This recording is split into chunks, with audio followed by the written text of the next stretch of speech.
des questions. Donc, j'ai lancé l'enregistrement et je lance du coup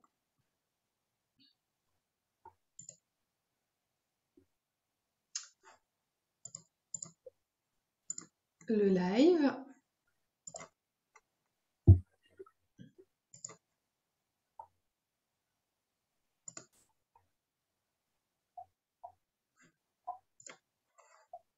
Ok.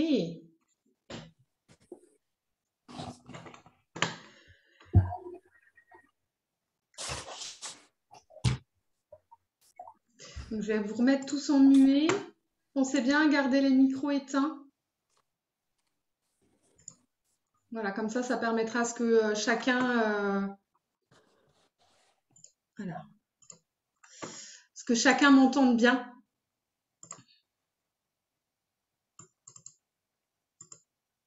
Ok. Donc, bonsoir et bienvenue du coup dans dans ce webinaire. Ah,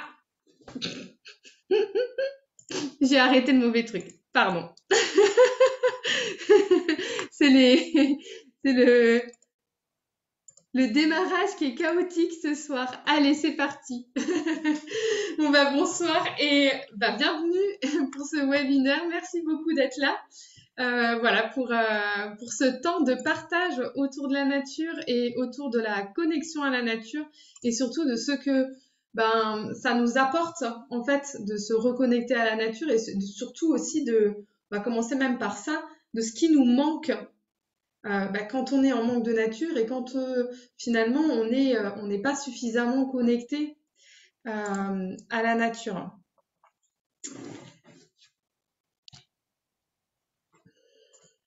Yes.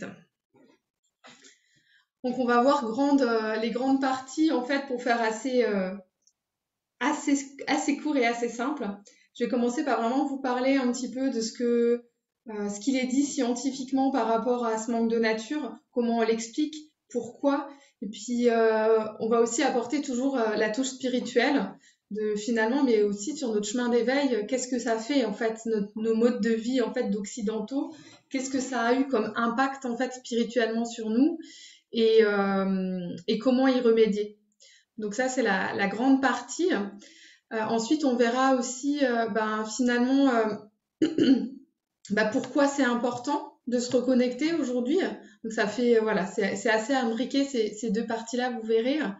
Les bénéfices de cette reconnexion.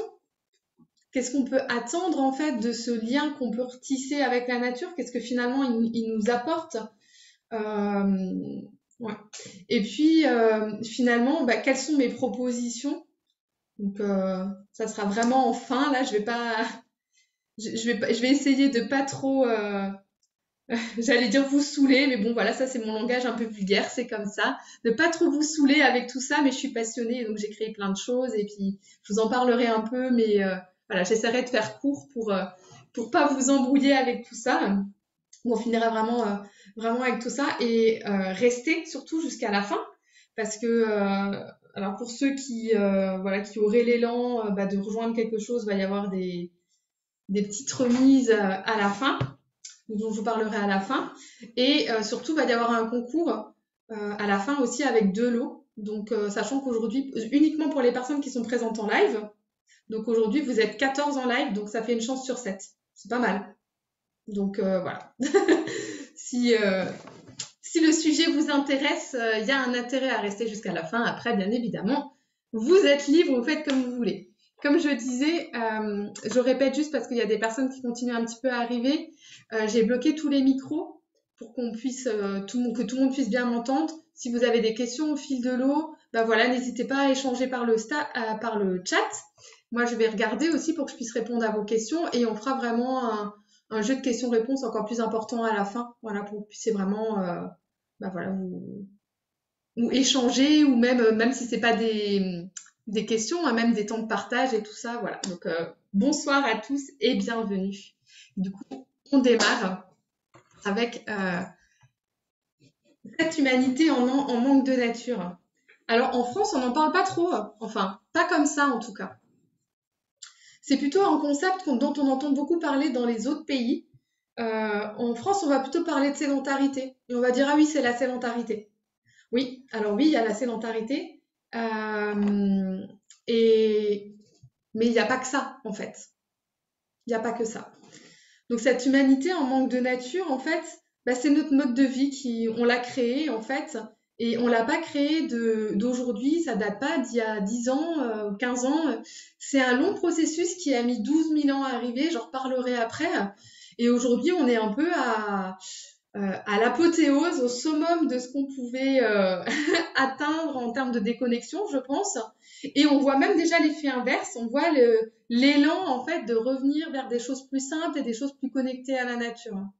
Mais on passe quand même par cette phase où une grande partie de l'humanité, et quand je vais dire nous ou on, ne vous sentez pas visé personnellement, c'est vraiment l'humanité, c'est de manière générale, voilà, je parle de personne en particulier ici, mais voilà, souvent je simplifie en disant ça. Et ben notre mode de vie a fait que on est en manque de nature.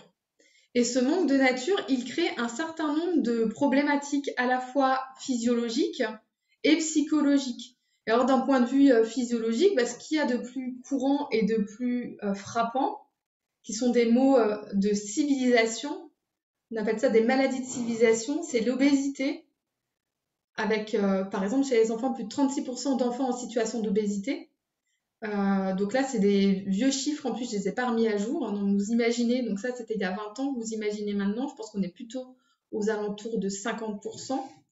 Les maladies cardiovasculaires et le syndrome métabolique, c'est pareil, les personnes de 60-70 ans, voilà, moi je pense à mes parents et à beaucoup de personnes de cet âge de mon entourage. Je pense qu'ils sont tous en syndrome métabolique, hein. Donc le syndrome métabolique, c'est l'hypercholestérolémie, les problèmes cardiovasculaires et le diabète de type 2. Okay. Donc oui, ils ont tous au moins un des symptômes qui font qu'ils sont en syndrome métabolique. Donc ça, c'est une maladie de civilisation qui est clairement liée à notre mode de vie aujourd'hui, à ce mode de vie en fait qui nous éloigne de plus en plus de la nature. Donc le diabète de type 2, pareil, donc syndrome métabolique. Et puis, ça aussi, on en parle beaucoup, carence en vitamine D, manque de lumière naturelle. La carence en vitamine D, c'est hyper important parce que quand on manque de vitamine D, notre système immunitaire fonctionne pas. Il y a des hormones en fait qui se transforment pas. En fait, la vitamine D, elle est importante dans énormément en fait de fonctions métaboliques et physiologiques. Donc quand on est en manque de lumière naturelle ou en manque de vitamine D, notre corps ne peut pas être en bonne santé en fait. C'est impossible. Sauf que en fait, déjà que sous nos latitudes, alors je parle de l'Alsace, tout le monde n'est pas en Alsace ici. Donc dans le live, je sais déjà qu'il y a des personnes qui sont plus au sud, donc elles ont plus de soleil. Mais nous, en Alsace, on synthétise de la vitamine D par rapport à notre apport solaire à peu près de mars à octobre. Donc on a déjà 6 mois où en fait la longueur d'onde du soleil n'est pas suffisante pour en produire. Mais alors en plus, si je passe les 3 quarts de mon été à l'intérieur parce que je travaille 35 heures par semaine, c'est compliqué d'avoir en fait le bon taux de vitamine D. Et donc souvent on est tous plus ou moins en carence, quoi. Et donc c'est grandement lié en fait à notre mode de vie. Parce qu'on respecte plus trop les rythmes de la nature et que en fait, on est tout le temps en fait à faire la même chose, quoi. Donc ça, c'est quelque chose. Je pense que l'humanité, selon les latitudes où elle a vécu, a toujours été plus ou moins en carence de vitamine D. Mais ça s'est encore aggravé parce qu'aujourd'hui, on vit à l'intérieur et on vit plus à l'extérieur comme avant où on était plus en contact avec la terre, tout simplement. D'un point de vue physiologique, d'un point de vue psychologique, il y a aussi énormément en fait de troubles du comportement qui apparaissent avec ce manque de nature. Donc ça va être des problématiques d'attention, de concentration, d'hyperactivité, voire même de l'agressivité. Donc ça, c'est tout ce qu'on perçoit, notamment, moi je pense, aux classes de mes enfants. Donc c'est un syndrome syndrome de manque de nature qui a été beaucoup décrit chez les enfants, mais qui est bien évidemment aussi présent chez les adultes. Hein. Il y a des adultes qui sont dada aussi, des enfants qui sont dada, et tout ça, c'est aussi lié en fait à notre mode de vie et à ce manque en fait de lien avec la nature.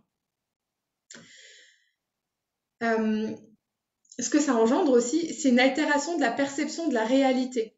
Et donc là, bien évidemment qu'on va penser aux jeux vidéo et à la surstimulation du cerveau. Et là, je vais vous raconter une petite histoire qui est une histoire vraie, qui est absolument dramatique, euh, euh, qui est arrivée à des personnes que mon conjoint connaît. Ben, il y a quelques années, le fils, donc de 24 ans de son collègue s'est suicidé avec la manette de son jeu vidéo en s'étranglant. Donc c'était une personne de 24 ans, a priori tout à fait équilibrée de l'extérieur. Ses parents étaient partis en week-end. Le jeune homme a été seul à la maison, mais bon, à 24 ans, voilà. Et en fait, il a joué, il a fait des parties en ligne, il a joué toute la nuit. Et à un moment donné, le cerveau a surchauffé, il n'arrivait plus à faire la différence entre la réalité et son jeu vidéo. Et pour que ça s'arrête, il s'est suicidé. Et le psychiatre qui a suivi les parents derrière, en fait, a dit, mais ça, c'est une grosse problématique de société. On n'en parle pas ou peu. On parle effectivement des problèmes de concentration, d'hyperactivité, etc. liés aux jeux vidéo. Mais on parle peu, en fait, des suicides qui sont liés aux jeux vidéo. Parce que ça crée une totale altération, en fait, de la réalité. C'est-à-dire qu'en fait, à force d'être dans des jeux vidéo, en fait, ils ne perçoivent plus la différence entre la réalité ou non. Et ça, c'est vrai pour les jeux vidéo, mais ça va être vrai à l'inverse. Je vous en reparlerai sûrement après, selon ce qui me vient à l'esprit au moment où je vous parlerai de la nature. Mais notre cerveau, il fait pas la différence entre une image et la réalité, en fait. Il ne fait pas la différence. Si vous voyez une photo d'arbre ou un arbre, ou si vous allez voir un arbre, votre cerveau, il se relaxe déjà quand il voit la photo de l'arbre. Et donc, c'est pareil dans l'autre sens. Votre cerveau, il va pas faire la différence entre un combat virtuel et un vrai combat. C'est pareil pour les films de guerre, c'est pareil pour tout en fait. Notre cerveau fait pas la différence entre ce qu'il voit et qui est réel et ce qu'il voit qui est virtuel. Donc c'est très important en fait de voir là comment je nourris mon espace. Qu'est-ce que je fais rentrer dans mon espace sacré là, dans mon corps? Comment j'ai envie de le nourrir? Et est-ce que ce que j'y fais rentrer, que ce soit des images, du son, de la nourriture, de l'énergie, est-ce que ça nourrit la vie en moi ou est-ce que ça nourrit pas la vie en moi? Est-ce que ça nourrit la beauté en moi ou est-ce que ça nourrit la disharmonie en moi? Ça, c'est des petits tips en fait, des prises de conscience de temps en temps. Voilà, on a tous peut-être des petites habitudes des fois qui ont la vie dure, de dire j'ai un coup de blues, tiens, j'ai un moment pour moi, je vais peut-être me mettre un épisode de, je sais pas, une série sur Netflix, puis je vais peut-être mettre, je sais pas, je vais dire un truc au pif, esprit criminel ou je sais pas quoi. Mais est-ce que de regarder ça, est-ce que ça nourrit la vie en moi ou pas? Je suis pas sûre. Moi aussi des fois je le fais, hein. Il y a des moments où je me dis tiens, je vais regarder un film et c'est pas forcément toujours que des films spirituels et des choses comme ça. Mais voilà, c'est des choses à avoir en conscience, de se dire, sans se mettre de culpabilité, parce que la culpabilité n'aide pas non plus, mais juste de se dire, tiens, est-ce que ça nourrit la vie ou pas là?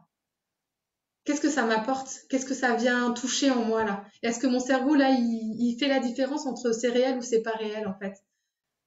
Peut-être que non en fait. C'est bien ça qui fait que quand on regarde un film, on ressent des émotions comme si on y était. On a peur, on explose de rire des fois, on pleure. Voilà, il fait pas la différence, quoi. Il nous fait ressentir la même chose que si on y était. Donc, ouais. Grosse altération de la perception de la réalité. Plus on s'éloigne de la nature, hein. Parce on s'éloigne et puis c'est un peu comme si la question qu'on peut se poser aussi, c'est est-ce qu'on est un être technologique ou est-ce qu'on est un être de la nature? Est-ce qu'on fait partie de la nature? Est-ce qu'on est même la nature? Est-ce que nous sommes la nature ou est-ce que nous sommes un être technologique? Alors là, on se voit sur Zoom. Ça ne veut pas dire qu'on doit jamais faire de technologie et jamais utiliser l'outil technologique, mais ça doit rester un outil.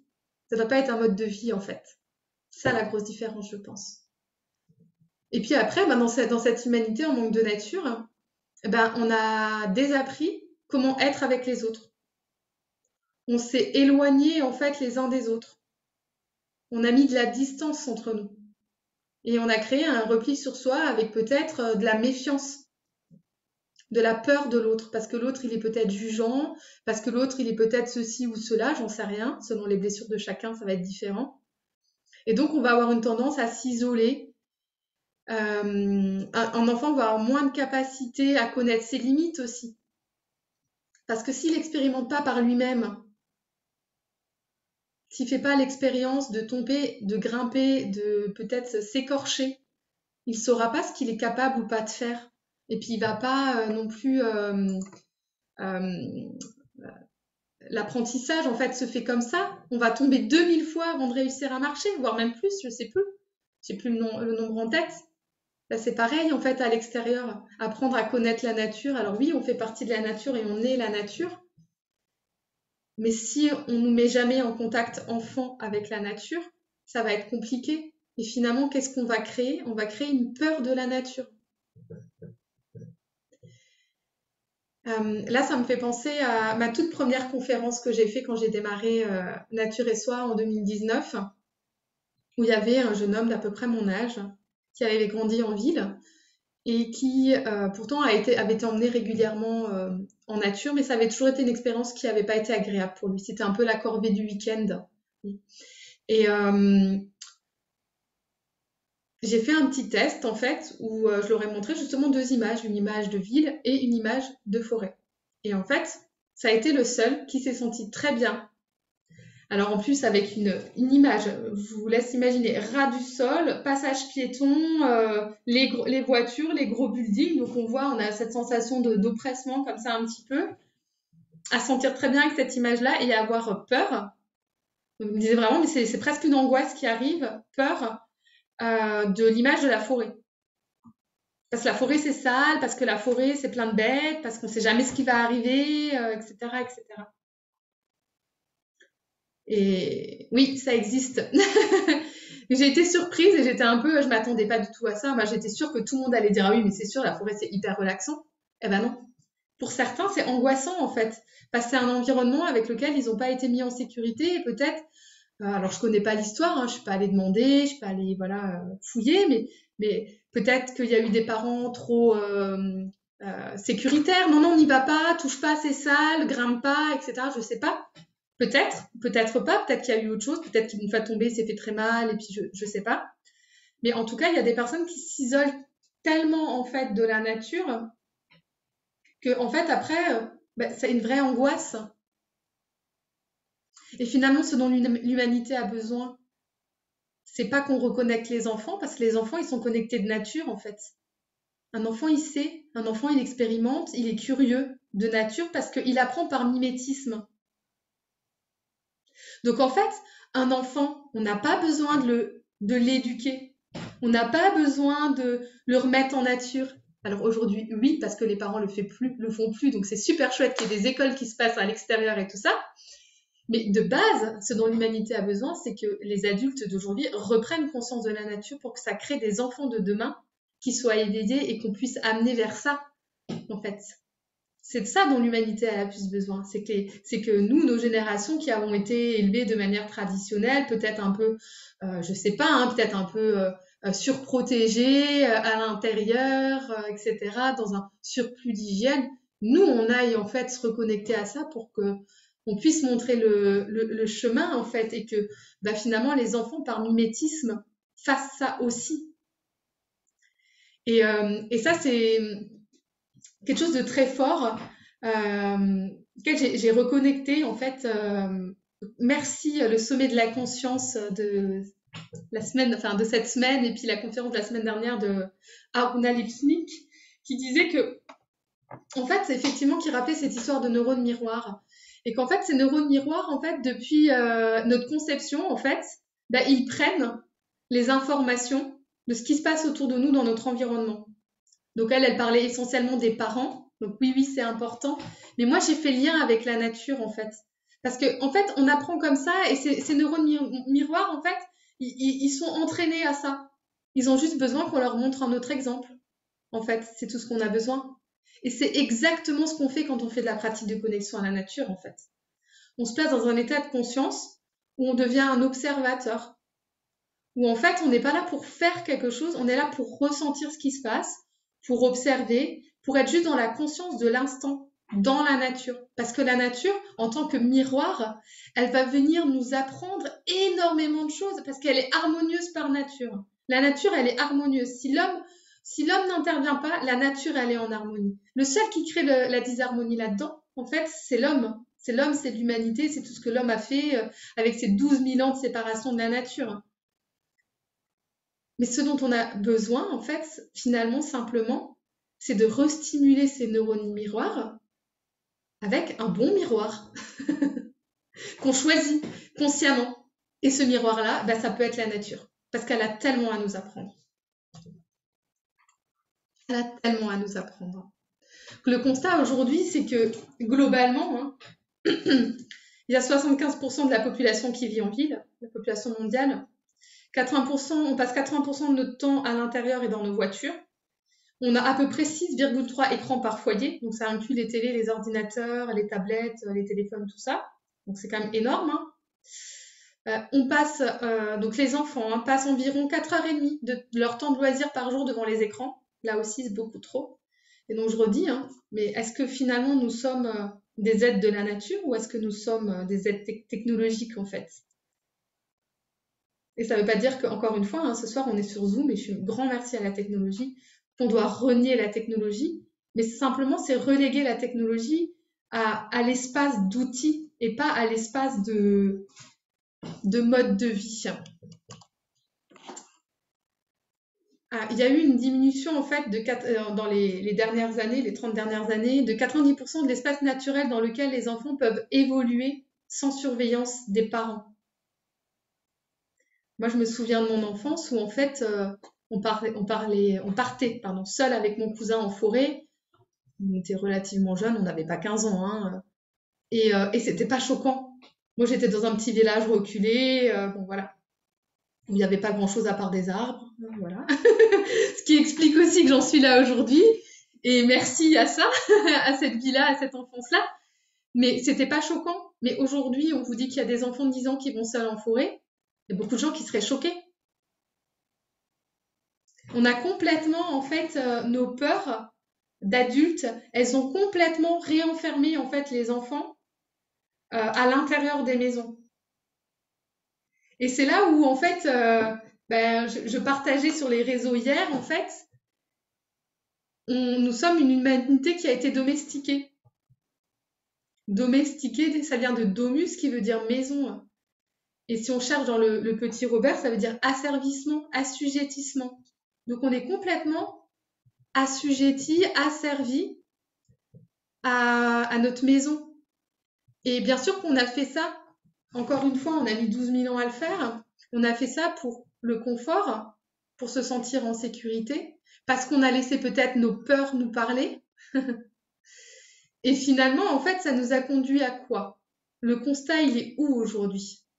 C'est qu'il y a de plus en plus de dépression, qu'il y a de plus en plus de personnes qui se sentent mal dans leur peau, qu'il y a de plus en plus de personnes qui savent pas ce qu'elles font, où elles vont et pourquoi elles le font. En fait, on est devenus des automates et on se sent mal avec ça. On n'arrive plus à mettre de sens, en fait, dans la vie. Et ça, c'est parce que, entre autres, notre possession, la maison, nous possède. Ce mode de vie, en fait, qu'on a créé pour se protéger, nous possède aujourd'hui. La bonne nouvelle, c'est qu'encore une fois, rien n'est insurmontable et rien n'est irréversible. C'est une question de choix et d'engagement envers soi. Mais la nature, elle est là, elle attend. Elle n'a pas besoin de nous, elle, parce qu'elle va nous survivre. Après, nous, c'est autre chose. La question est toujours posée. Mais elle attend. Elle est là et elle est prête. Il suffit juste d'y aller. Okay. Donc Richard Louv, qui est un spécialiste du manque de nature aux États-Unis, donc pour les enfants, il en parle souvent. Donc les 3 causes du manque de nature, ça va être les jeux intérieurs et les écrans, le manque d'espace vert et, comme je vous disais, la peur de laisser les enfants à l'extérieur seuls. Voilà. On en arrive même à un moment donné à des notions de sous-santé. C'est-à-dire qu'on va arriver avec... je vais vous déplacer ça. Hop. Voilà. On en arrive même donc avec des notions de sous-santé, avec des personnes qui vont se retrouver avec des fatigues chroniques, du sommeil, enfin des problématiques de sommeil, des troubles de la mémoire, des douleurs, des problématiques de gorge, parce qu'elles ne sont pas sur leur chemin ou elles n'y vont pas pleinement. Et ça va favoriser en fait le risque d'infection aussi. En fait, notre physiologie en fait se dégrade doucement. Et en fait, on n'est pas véritablement malade encore, mais on est dans un espèce d'espace de sous-santé où en fait on devient fragile finalement à toutes les infections qu'il peut y avoir autour et même juste dans notre qualité de vie. Où en fait on perd le sens, donc on peut tomber dans des dépressions, on peut même aller jusqu'au burn-out parce qu'en fait on s'épuise à faire quelque chose qui pour nous n'a pas de sens, où ça ne nous maintient pas en vie. Et ça j'en parle souvent aussi, c'est quoi, je redisais au début, mais c'est quoi qui te maintient en vie là-dedans? Qu'est-ce qui ravive la flamme là à l'intérieur de toi? Elle est où la flamme? Qu'est-ce qui te maintient en vie en fait? Et ça, quelquefois, c'est compliqué. C'est compliqué. Parce que d'un point de vue spirituel, le fait d'être déconnecté de la nature, vu que ce qui est à l'extérieur est comme ce qui est à l'intérieur, être déconnecté de la nature, c'est se déconnecter de sa propre nature, c'est se déconnecter de la partie divine et sacrée à l'intérieur de nous. Donc c'est se déconnecter de qui on est en fait. Donc il y a une perte de sens, de conscience et d'identité. Et ça, je l'ai vécu. Je pourrais vous en parler, mais ça, c'est quelque chose que j'ai vécu, que j'ai traversé et que je retraverse par moments parce que ça revient me tester. C'est ok, c'est quoi qui te maintient en vie, c'est où que tu veux aller et pourquoi tu le fais. C'est quoi tes valeurs, c'est quoi ton identité, c'est quoi qui te fait triper là à l'intérieur, c'est quoi qui te maintient en vie, qui ravive le feu et qui fait que tu as envie d'avancer. Mais il y a eu une période dans ma vie où j'étais comme un robot et j'étais là, en fait, il n'y a rien qui me fait triper. J'aime rien, la vie est profondément ennuyeuse, je sais pas qui je suis, je sais pas où je vais, et la seule chose que je sais, c'est que je vais pas bien. Yes, je suis passée par là aussi, c'est difficile, c'est pas insurmontable, c'est de l'engagement envers soi, d'aller toujours un peu plus près de qui je suis. Et ce qui m'a permis véritablement de sortir de cet enfermement, de retourner vers de l'humilité, ça a été de me reconnecter à l'humus, de me reconnecter à la nature, de sortir des peurs et des méfiances. Et oui, ça se fait pas d'un jour. Et oui, c'est pas en faisant un bain de forêt une fois que ça va tout bouleverser votre vie. J'ai pas de baguette magique. Encore une fois, c'est un chemin et c'est un engagement quotidien pour retrouver une vie harmonieuse, pour retrouver une vie alignée à qui vous êtes, à qui tu es. Ah, la sylvothérapie, on la présente pas souvent comme ça, mais pour moi, c'est une véritable technique d'écothérapie. C'est bien plus que juste de l'éveil des sens. Et ça va être très différent selon les personnes qui vont vous transmettre la sylvothérapie. Il y a des personnes qui vont la transmettre de manière très cartésienne et très d'approche un peu sophrologique ou relaxation ou pleine conscience. Vous voyez, ce qui est très bien, c'est parfait, c'est génial parce que c'est déjà énorme de faire ça. Et puis, ma pratique à moi, elle va vous amener vers quelque chose d'un petit peu différent. C'est-à-dire que je vais utiliser en fait ces outils-là de pleine conscience, de relaxation, de tout ça, pour vous placer dans un espace dans lequel vous êtes à l'écoute de ce qui se passe à l'extérieur et de ce qui se passe à l'intérieur de vous, comme une espèce de résonance. Pouvoir percevoir en fait ce que les arbres, les plantes, tous les rennes, parce qu'on peut faire ça aussi avec les rochers et les animaux bien évidemment, ont à vous compter comme message. Pouvoir utiliser ça comme des guides, comme des mentors qui vont vous montrer le chemin de reprendre une vie harmonieuse. Et parce que quand on est dans ces espaces-là, le mental, il n'interagit pas. Ce qui vient à ce moment-là,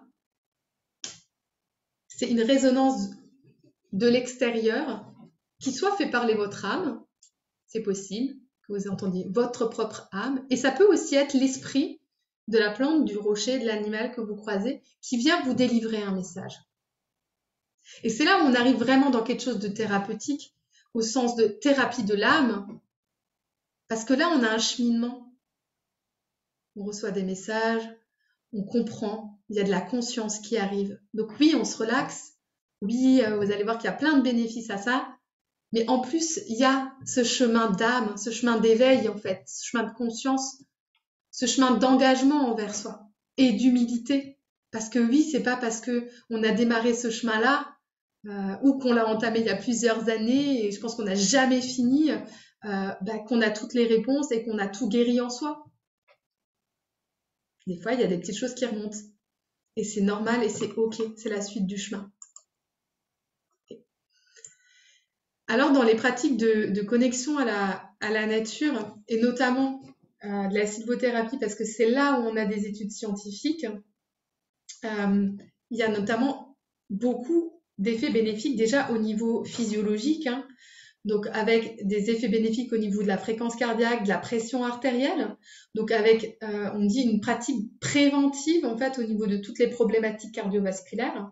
On va avoir des effets qui vont être très bénéfiques au niveau du système immunitaire, notamment au niveau des cellules natural killers, qui sont donc les cellules qui vont permettre de lutter contre les cellules cancéreuses.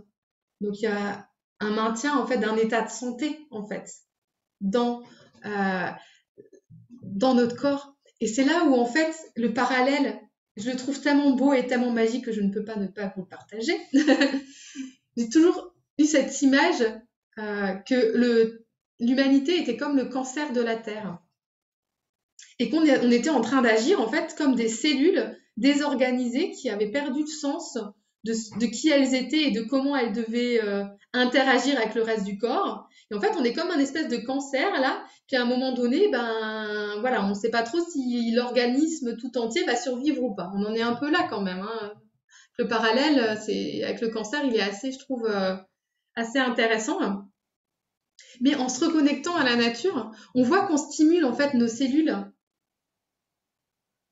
qui luttent contre les cellules cancéreuses. C'est quand même beau. Alors en se reconnectant à la nature, on peut aussi en fait changer ce comportement de cellules cancéreuses que l'on a envers la nature.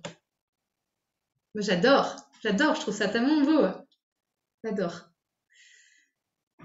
En plus de ça, on a aussi tout l'aspect physiologique au niveau hormonal, avec notamment les hormones du stress qui sont nettement moins sécrétées, donc le cortisol, l'adrénaline et la noradrénaline, lors en fait d'une exposition d'un bain de forêt.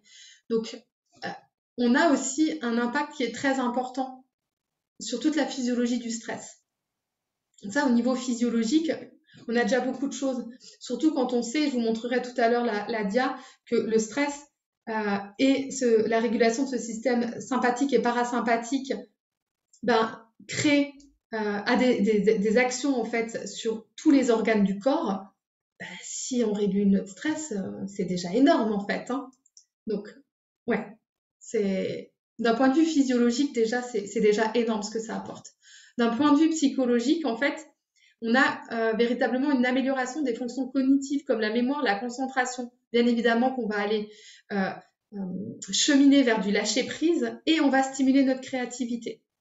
On a aussi des études qui ont montré qu'il y avait moins de fatigue, de dépression, d'anxiété, de colère, plus de joie, de vitalité et surtout de sens. Les personnes qui disent « je retrouve du sens à ce que je fais ».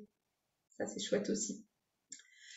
Et puis, au niveau d'autres pathologies psychologiques, il y a aussi des effets bénéfiques sur d'autres troubles comme la schizophrénie, la bipolarité et tout ce qui va être TADA, etc. Donc là, déjà, rien qu'au niveau scientifique, déjà, on a quand même énormément de bénéfices à transmettre pour soi, à recevoir pour soi. Et puis, ben voilà, si vous êtes appelé à... Vous avez cet appel-là aussi de transmettre tout ce que la nature peut nous appeler. Il y a énormément de choses à dire aussi là-dessus. Alors, il y a certaines théories, dont je reparlerai aussi tout à l'heure, qui me disent que en fait, les effets bénéfiques en fait, de cette connexion à la nature, elles proviennent de la régulation du système sympathique et parasympathique. Et effectivement, en fait, quand on est stressé, on va activer notre système nerveux sympathique, qui est donc de ce côté-là, et qui donc va engendrer un certain nombre en fait d'effets sur les organes. Donc quand je suis stressée, vous imaginez bien que s'il y a un gros stress, c'est pas le moment en fait pour vous de d'aller aux toilettes, de digérer, etc., etc. C'est le moment en fait de prendre ses jambes à son cou. Donc je pense au lion ou au loup, enfin bon, enfin vraiment au truc, faut revenir au réflexe archaïque. Bah, là, ça va pas être le moment en fait de faire ces choses-là. En fait, c'est le moment en fait d'apporter beaucoup d'oxygène aux muscles parce qu'il va peut-être falloir que je cours ou que je me batte ou que voilà, peu importe, mais il va y avoir besoin en fait de sang et d'oxygène au niveau de mes muscles. Donc en fait, on va activer finalement la fonction respiratoire, le rythme cardiaque. Bien évidemment qu'on va activer l'adrénaline pour pouvoir courir plus vite et se booster et pas rester dans la tétanie. Et en fait, on va réduire en fait tout ce qui va être digestif et urinaire. Donc ça, c'est le système stress. Okay. Quand je suis relaxée, c'est l'autre système que j'active, c'est le système parasympathique. Et là, bien évidemment que mes muscles, ils ont moins besoin en fait d'oxygène, ça va être le moment du repos, ça va être le moment de digérer, ça va être le moment de faire la vidange, de plein de choses. Et du coup, effectivement, c'est l'état, on va dire, de relaxation, en fait, ce système parasympathique. Quand on est, en fait, quand on fait des bains de forêt, il y a effectivement un état de relaxation qui nous permet de ressentir notre lien à la nature et à qui nous sommes. Donc, on va avoir des effets à la fois physiologiques et psychologiques. Et on dit que depuis 5 milliards d'années de la Terre, ça fait 240 000 ans d'humanité et 99,99% de l'évolution dans la nature. Alors, l'humanité, elle a 240 000 ans et ça fait 12 000 ans qu'on est sédentaire. Vous imaginez le nombre d'années? Ça fait 228 000 ans à peu près. Enfin, il y a eu 228 000 ans à peu près où en fait l'homme a vécu au contact de la nature. Complet, il était complètement dépendant d'elle en fait, des rythmes, des cycles, de comment il pouvait se nourrir, etc. Il vivait complètement en harmonie avec elle, il n'avait pas le choix. Et puis ça fait 12 000 ans que doucement en fait, on s'en est éloigné. Paracelse s'y disait, grand médecin de l'Antiquité, l'art de guérir provient de la nature et non du médecin. Quel homme sage. Il avait tout compris en fait. Comme Hippocrate, ils avaient tout compris. En fait, on n'a rien inventé. On n'a vraiment rien inventé. On fait que redécouvrir des choses et tant mieux. Et tant mieux. On les remet au bout du jour, bien évidemment, parce qu'on a évolué aussi. Mais tout était déjà là. L'art de guérir provient de la nature et non du médecin. Quand on est en nature, comme je vous disais, il y a 80% des marqueurs de l'activation du système parasympathique qui sont augmentés. Donc on active vraiment en fait ce shift-là, cette relaxation au niveau du corps. Quand on fait un bain de forêt, c'est prouvé que en fait on arrive en fait dans ces ondes en fait alpha de relaxation. Ce que je propose en fait quand véritablement on va un peu plus loin en fait que cette pleine conscience et qu'on arrive vraiment à entrer en fait dans ce temps où en fait je sais que je suis moi, mais en même temps je sais que je suis dans cette interconnexion au vivant parce que je suis la nature, que je m'ouvre à cette conscience de on est tous reliés, que je le sens vraiment dans mes cellules, on est quasiment là en fait. On est dans un état méditatif et d'hypnose, dans un état de samadhi ou de saou ou de comme on dit. Alors pas à chaque fois, on va pas atteindre l'éveil à chaque fois qu'on le fait, c'est pas ça, mais ça peut. Et c'est bien ce qu'a fait le Bouddha quand il a atteint l'éveil sous son olivier ou sous son figuier. Je sais plus si c'est un olivier ou un figuier, je crois bien que c'était un figuier. Ouais, c'est ça en fait. C'est cette conscience, c'est de ressentir cette conscience de il y a moi, mais en fait, à travers moi, en fait, je suis reliée à cet arbre, mais je suis reliée à lui, et je suis reliée à lui, et en fait, on est tous reliés, et on forme qu'un, en fait. On n'est qu'un seul grand écosystème, en fait. C'est là où, en fait, le vrai chemin d'éveil, il commence, où la nature, elle est un guide, elle a un chemin de retour à soi et au sacré. Parce qu'elle va développer, en fait, nos capacités d'adaptation, elle va développer notre estime de nous, elle va nous redonner du sens et de l'harmonie. Parce que tout ça, c'est des choses, en fait, qu'ils incarnent. Que la nature, elle incarne de par nature, de par qui elle est. Et en fait, en prenant cet engagement-là de je me reconnecte à la nature et à ma propre nature, ben ça revient à l'intérieur de nous aussi. Il y a différentes théories actuellement voilà, qui émergent par rapport à comment ça fonctionne, cette reconnexion à la nature. Et celle qui me parle le plus, c'est celle de la biophilie. Les autres, je vous laisse les lire, mais celle de la biophilie. Parce qu'elle dit que tout simplement, l'homme, il fait partie de la nature. L'homme, il est la nature. Donc, c'est du bon sens que de se dire que finalement, c'est le seul environnement dans lequel, en fait, notre organisme peut fonctionner normalement. Parce qu'on vient de là. En fait, la nature, c'est nous et nous, on est la nature. En fait, il n'y a pas de distinction entre la nature et nous. Et c'est souvent la problématique, c'est qu'en fait, on a tendance à se voir, en fait, comme nous d'un côté, l'humanité, et puis tout le reste de l'autre. Et dans tout le reste, il y a les minéraux, les végétaux et les animaux, qui sont tous nos ressources. Et donc, on en dispose un peu comme on en a envie. Parce que besoin, c'est même pas ça, parce qu'on est dans l'ère quand même du consumérisme à outrance. Donc, c'est comme on en a envie, en fait. Voilà. Mais on a oublié qu'on était interreliés. Et que si je surexploite la nature, je me surexploite aussi. Et c'est exactement ce qu'on voit avec tous les burn-out et tout ça. Finalement, c'est juste du bon sens. On est la nature, c'est logique que ce soit le seul environnement dans lequel on se sent bien. Vraiment bien. Vraiment nous, sans filtre, sans masque, sans rien. Parce qu'elle, elle ne met pas de masque. Elle n'a pas de conditionnement, en fait, la nature. Il n'y a pas tout ça. Il n'y a pas tout ce que on hérite. Voilà, je reparlais avant des neurones miroirs. Bien évidemment qu'on hérite plein de choses de nos parents, de nos croyances, etc. Mais la nature, c'est un super endroit pour les faire sauter, les croyances, en fait. Parce qu'elle n'en a pas de croyances. C'est comme ça. Il y a pas de croyances, il y a pas de conditionnement. Et finalement, c'est très logique que ce soit le seul endroit, en fait, dans lequel on se sente bien. Et c'est un super, j'allais dire encore, média ou chemin, mais c'est juste notre chez nous, quoi, en fait. C'est là, en fait, où on trouve notre réveil et qui on est. C'est là. Ça peut être que là. Enfin, c'est ma vision, hein, c'est mon chemin, mais voilà. C'est ça que je ressens. Et du coup, comment ça se passe?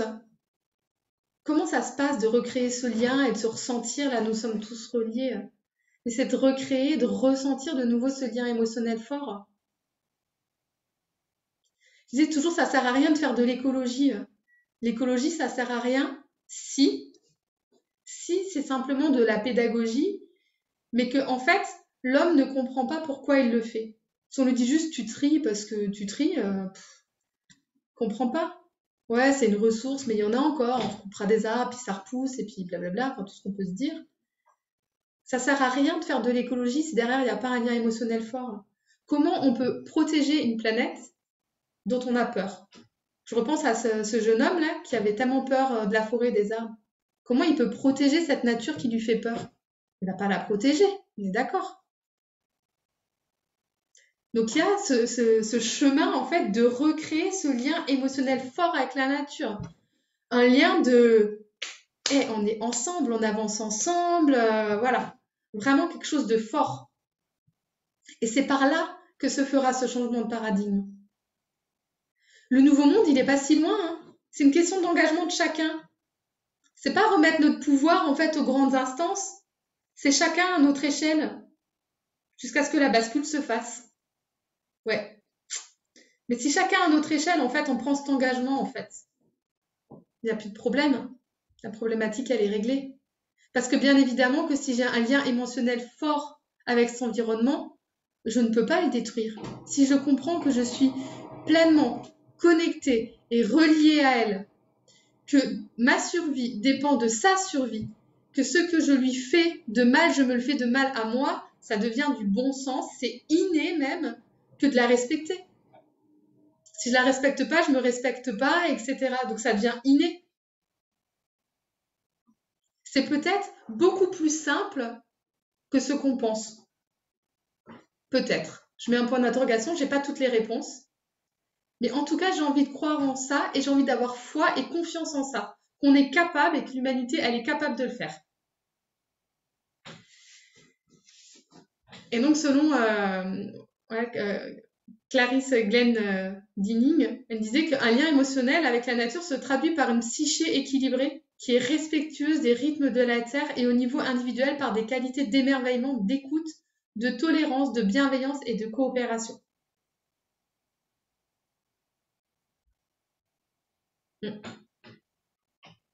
Et là, c'est la question que je vous pose, et vous répondez pour vous-même. Est-ce que vous pensez que vous avez déjà en fait ce lien émotionnel fort avec la nature? Où est-ce que vous en êtes de votre lien émotionnel avec la nature? Et on est tous en chemin, hein, personne n'est parfait. Hein. Pas de culpabilité, c'est juste de mettre de la conscience. Où est-ce qu'on en est en fait? Est-ce que j'arrive à m'émerveiller d'un pissenlit dans mon jardin, qui d'ailleurs a toute sa place? Parce que s'il est là, c'est qu'il vient apporter quelque chose à la terre, que peut-être moi, mon âme, ben, elle apporte pas plus à la terre que le pissenlit de mon jardin. Un peu d'humilité, ça fait jamais de mal. Est-ce que je suis capable d'écouter, de m'écouter moi, d'écouter mes besoins, d'écouter l'autre? Est-ce que je suis capable de me mettre à l'écoute de ce que la nature elle a montré, à me transmettre? Est-ce que je suis capable de tolérance? Est-ce que je suis capable de voir ce qui se passe à l'extérieur sans surréagir, sans juger l'autre, mais plutôt de l'accueillir là où il en est, l'autre? De bienveillance, de coopération, de pouvoir tendre une main. Regarde, je te montre, ou pas. Est-ce que je suis encore dans la méfiance ou pas? Et tout ça, c'est ok, hein, c'est pas des choses négatives en soi, c'est un chemin, c'est juste de mettre de la conscience dessus et de la lumière. Et quelquefois, ça c'est un truc qui me vient, si ça vient, c'est pas pour rien. Des fois, quand on est sur ce chemin-là, on passe par des phases, et peut-être que vous en avez déjà vécu aussi, qui sont vraiment pas simples. Où il y a vraiment des ombres, où pendant plusieurs mois, en fait, on va vraiment faire traverser du désert, traverser de l'enfermement. Vraiment, on a l'impression que, enfin, on s'en sortira jamais parce qu'on est en plein dans notre blessure et que quoi qu'on fasse, on est embourbé dedans. Et là, j'ai envie de vous dire, plus l'ombre est grande, plus la promesse de la lumière est grande, en fait, derrière. Ça ne veut pas dire que ça doit toujours se passer dans la douleur. Ça aussi, c'est une croyance judéo-chrétienne de ça doit être difficile et on doit souffrir pour y arriver. Mais des fois, bah, quand on est quand même embourbé, de pouvoir se dire, ok, je suis embourbé, je le vois, et je vois surtout qu'il y a beaucoup de choses qui vont pas, mais c'est aussi la promesse d'une très grande lumière derrière.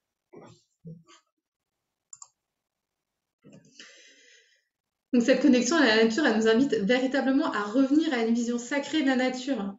Se nourrir d'un animal ou d'une plante, c'est se nourrir de son âme. Alors on le pense souvent bien évidemment avec les animaux, mais c'est le cas aussi avec les plantes. Quand vous cueillez une plante, la carotte que vous arrachez dans votre jardin, c'est pareil, hein, elle a une âme, une conscience. Vous l'avez demandé si c'était le bon moment pour elle, est-ce qu'elle était d'accord, est-ce que vous avez honoré ça, la terre qui vous a donné ça, ce lieu qui vous a permis de le cueillir, cette plante qui se sacrifie pour vous, pour votre survie. Et encore une fois, il n'y a pas toujours besoin de beaucoup de rituels compliqués. Mais quand c'est fait avec le cœur et avec beaucoup d'humilité, ça change énergétiquement complètement ce que vous mangez derrière. Ou les remèdes que vous préparez si vous cueillez pour préparer des remèdes, c'est pareil. Avec respect et conscience que derrière, en fait, il y a une âme. Là, ça change tout. Et oui, il y a cette nécessité urgente de changer de paradigme. On a déjà atteint le point de non-retour. Hein, j'ai vu le rapport du GIEC, là, la partie 3. On a déjà atteint le point de non-retour. On ne retournera pas à la vie d'avant. Bon, ça, on le savait. Mais il y a des propositions qui sont faites et on a 2-3 ans pour agir. C'est court, mais c'est pas impossible. C'est toujours encore une question d'engagement et de volonté. De chacun à tous les niveaux, hein. Pas que nous à notre petit niveau individuel, mais voilà, de chacun à tous les niveaux. Mais ce changement de paradigme, il arrivera que si on arrive à développer des valeurs de gratitude, d'humilité et de coopération. Mais si on est encore dans la méfiance des uns des autres, dans l'isolement, dans l'accusation, dans la culpabilisation, bah oui, non, ça n'ira pas, c'est sûr. C'est sûr. Et ça me fait penser, donc là, il y a ce rapport scientifique du GIEC qui fait un peu peur et puis qui peut être très alertant et puis quelque part heureusement parce que ça fera peut-être enfin changer les choses ou pas, je ne sais pas, j'ai pas la réponse. Et je repense souvent à ce que disait mon prof de naturopathie qui disait que tant qu'il y a de la vie, tant qu'il y a un souffle de vie dans un organisme, il y a de l'espoir. Des guérisons miraculeuses, ça existe. Okay. Alors j'ai envie de me raccrocher à ça, parce que peut-être que dans 2-3 ans, au rythme des changements, c'est compliqué. Alors c'est un groupement international, Aurélie, je te réponds, groupement international des études écologiques, je crois, et quelque chose comme ça. Groupement international d'études écologiques ou d'études... c'est pour le climat. Bah, écologique et climat, ça doit être ça. Voilà. Donc c'est des scientifiques internationaux de tout le monde, en fait, qui se regroupent pour faire ce rapport d'études, en fait. Donc là, c'est la phase 3, avec les propositions de mise en action. Voilà. Donc, du coup, j'ai perdu, blablabla. Oui, donc je disais, tant qu'il y a de la vie, il y a de l'espoir et des guérisons miraculeuses, ça existe.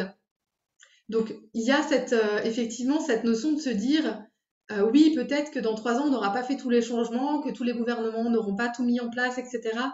Mais continuer en fait à garder la foi et l'espoir et à cultiver en fait ces valeurs-là de gratitude, d'humilité et de coopération à l'intérieur de vous, à l'intérieur de soi. Parce que si en plus, à titre individuel, chacun perd espoir, là, c'est foutu, quoi. Là, c'est foutu. Donc, on garde l'espoir. Tant qu'il y a une once de vie sur la Terre, on garde espoir. C'est qu'elle est capable de renverser. Et elle a beaucoup plus de ressources et de force qu'on ne le pense. Notre lien à la nature, il passe aussi, j'en ai déjà parlé avant un petit peu avec ces histoires de neurones miroirs, par notre lien à la mer. Et comme je disais, ça fait 12 000 ans qu'on s'est séparés. La première séparation, en fait, ça a été la sédentarisation. Ça a été la première fois où, en fait, on a construit des huttes et où, en fait, on a commencé à cultiver du blé ou du maïs selon les régions. Et là, en fait, c'est la première fois dans l'histoire de l'humanité que l'homme, il a cru qu'il pouvait maîtriser la terre.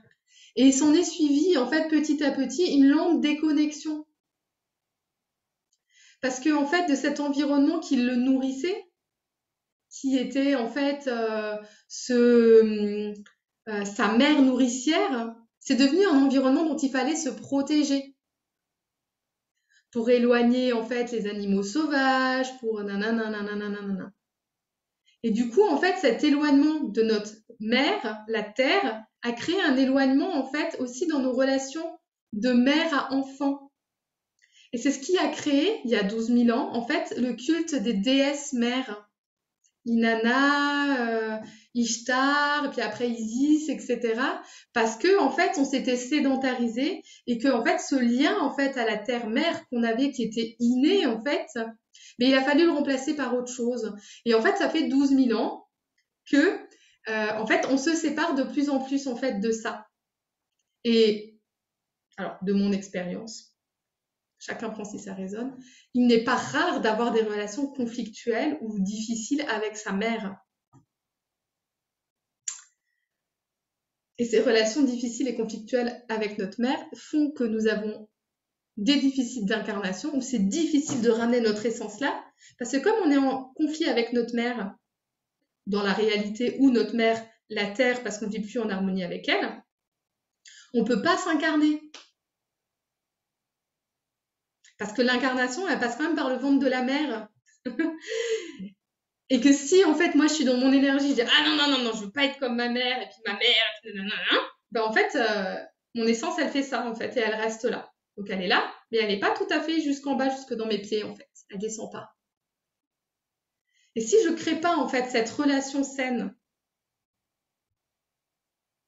avec ma mère, que je j'œuvre pas, en fait, sur mon incarnation, je peux pas me reconnecter avec la terre-mère. Mais ça peut marcher dans l'autre sens. Je peux aussi créer une relation saine avec la terre-mère pour me montrer le parallèle avec ma propre mère, guérir cette relation-là, pour enfin avoir une vraie relation, en fait, avec la terre-mère. Profonde, avec cette divinité, en fait, qu'elle incarne. Ça passe aussi par là. Mais ça, c'est un cheminement. Mais véritablement, c'est un cheminement qui est important. D'avoir, en fait, à l'esprit, en fait, ce, cette notion-là, en fait, qui a véritablement le parallèle, en fait, entre ce que la relation qu'on a avec la terre et la relation avec la mer. Et quelquefois, on est véritablement très, très, très attiré par la nature parce qu'on vient chercher quelque chose qu'on veut combler là, d'un manque de relation ou d'une relation qui est difficile ou pas telle qu'on l'espérait, ou enfin voilà. Et quelquefois, on est très attiré là parce que finalement, ça nous ramène un petit peu dans le corps. Même si bah, tant que c'est pas guéri, tant que la blessure avec la mère est pas guérie, ça va être transitoire, mais on a en tout cas cet appel.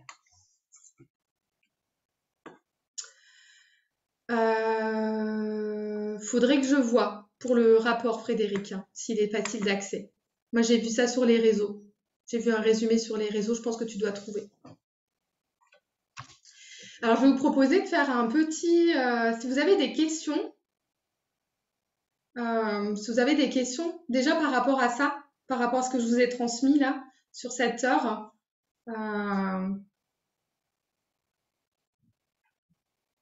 de lien, de connexion à la nature, de ce qui nous déconnecte, de comment ça se manifeste chez nous et ce que ça peut nous apporter de nous reconnecter.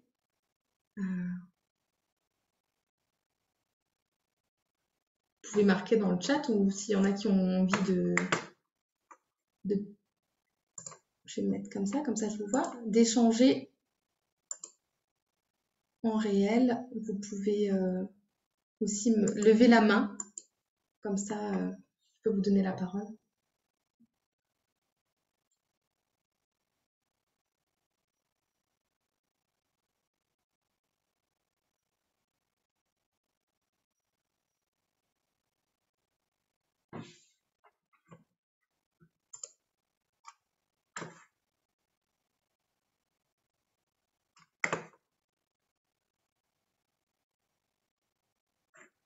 Bon, je vois pas de questions.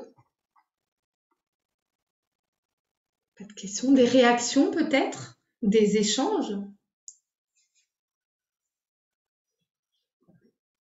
Ah, Gabi lève la main. Ah, ah.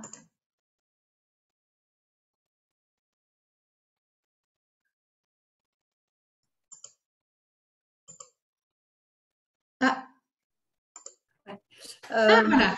Oui. Ouais, Laetitia, je voulais te demander ce que tu pensais de tous ces les trucs qui font maintenant les parcours aventures, tout ça pour les enfants et pour les adultes aussi dans la forêt. Moi, je me dis toujours, est-ce que c'est vraiment nécessaire de faire tous ces artifices et alors que on peut très bien s'éclater simplement dans la nature brute, quoi. Ça m'a toujours un peu dérangée et bon, ça peut être quand même un accès à la nature, mais ça reste quelque chose de canalisé, quoi. Et donc, ça m'a toujours interpellée. Pourquoi ce besoin de maîtriser justement le sauvage, quoi, enfin. Voilà. Je sais pas, qu'est-ce que tu en penses, toi? Alors, moi, je te rejoins tout à fait. Moi, je suis pas du tout pour le tourisme de nature. C'est pour ça d'ailleurs que j'ai arrêté la plupart des partenariats avec les offices parce que bah voilà, ça correspondait pas à ce que j'ai envie de transmettre. Moi, j'ai envie de transmettre un lien à la nature qui est simple et simpliste parce Mm. que c'est là qu'on va ressentir la vraie connexion à la nature. Ça veut pas dire qu'on doit pas faire de randonnée, qu'on doit pas faire de VTT, qu'on doit pas faire d'accrobranche. Je vais pas dire faut pas le faire. Chacun fait ce qui est juste pour lui et ce qui résonne pour lui. Mais c'est pas là qu'on va, pour moi, reconnecter à la nature. Ça, c'est du consumérisme, pour moi. Ça veut pas dire que la balade en forêt, que la randonnée, c'est pas bien. C'est-à-dire qu'on va faire du sport, pour moi. On va faire du sport et en même temps, on va être en nature. C'est du sport de nature, ce qui va apporter quelque chose, mais pas d'un point de vue conscient. Pas d'un point de vue d'éveil d'âme ou de conscience, ça va apporter quelque chose d'un point de vue physiologique au corps parce qu'il va y avoir une activité sportive, puis il va respirer, voilà, j'en ai pas parlé, hein, mais je pourrais vous parler de nature pendant des heures, de tous les phytoncides, etc. Donc ça apporte quelque chose, mais pas d'un point de vue conscience et lien à la nature. Donc, c'est pas quelque chose que je préconise en fait pour cultiver son lien à la nature. Mm. Cultiver son lien à la nature, vaut mieux marcher pieds nus et s'asseoir contre un arbre. Bah oui. Voilà, la simplicité. Merci. Donc, voilà. Merci Gabi en tout cas pour la réflexion et la question.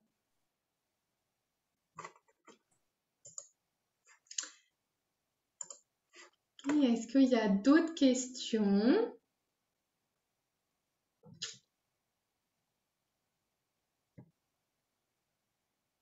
Bon, je continue, je vous montre un petit peu. Je vais essayer de pas être trop long parce que le but c'est pas de vous faire coucher trop tard et de vous laisser quand même une partie de la soirée aussi pour vous détendre, etc. Mais je vais vous parler un petit peu de ce que je propose et puis s'il y a d'autres questions qui vous arrivent en fait au fil de l'eau ou après, il y aura encore le temps. Ah, donc il y en a une. Comment ressentir ou voir les élémentaux? Alors, la perception des élémentaux, elle est différente pour chacun en fait, parce que chacun a un autre canal de perception. Il y en a qui vont les voir, il y en a qui vont les sentir, il y en a qui vont les entendre, il y en a qui vont pas les percevoir du tout parce que en fait ils en sont pas encore là hein, dans leur chemin d'éveil. À un moment donné, quand on s'éveille, il y a les canaux de perception ils s'ouvrent, ça fait partie du chemin en fait. C'est pas un don, c'est une capacité que tout le monde a. Par contre, elle se développe pas de la même manière chez chacun. Chacun a un autre canal prioritaire. Moi, je vais plutôt entendre. Je vais les voir que s'ils se manifestent dans la réalité physique, genre sur un arbre ou dans l'eau ou sur une photo ou des choses comme ça. Mais je vais pas forcément les voir. Mais par contre, je vais les entendre. Et ça, comment en fait on peut les ressentir ou les voir? Ben, il faut vraiment pratiquer. Alors, en pratiquant la sylvothérapie ou ces méthodes en fait de connexion à la nature, ça c'est des choses qui peuvent véritablement se développer. Parce qu'on va commencer avec la sylvothérapie à aller euh, apprendre ou s'autoriser ou croire ou faire confiance en ce qu'on perçoit en fait comme message de l'arbre. Après, c'est la même chose avec le petit peuple. C'est juste que eux, ils sont pas incarnés. Donc c'est encore un peu plus subtil et donc c'est plus difficile. Mais souvent, en fait, ça va se manifester pareil. Si par exemple, quand vous faites un moment de connexion avec un arbre, si vous entendez, moi c'est voilà, je vous parlais de moi, hein, moi j'entends, donc si vous entendez à un moment donné un message de l'arbre, bah, il est fort possible que si vous rencontrez un élémental, bah, vous l'entendiez aussi plutôt que de le voir en fait. Alors ce qui arrive, ça c'est des petites choses qui arrivent en stage, des fois, c'est que sachant que je suis là, ils vont aller voir en fait les personnes qu'ils savent ils sont capables de les ressentir, mais souvent ces personnes-là se font pas confiance.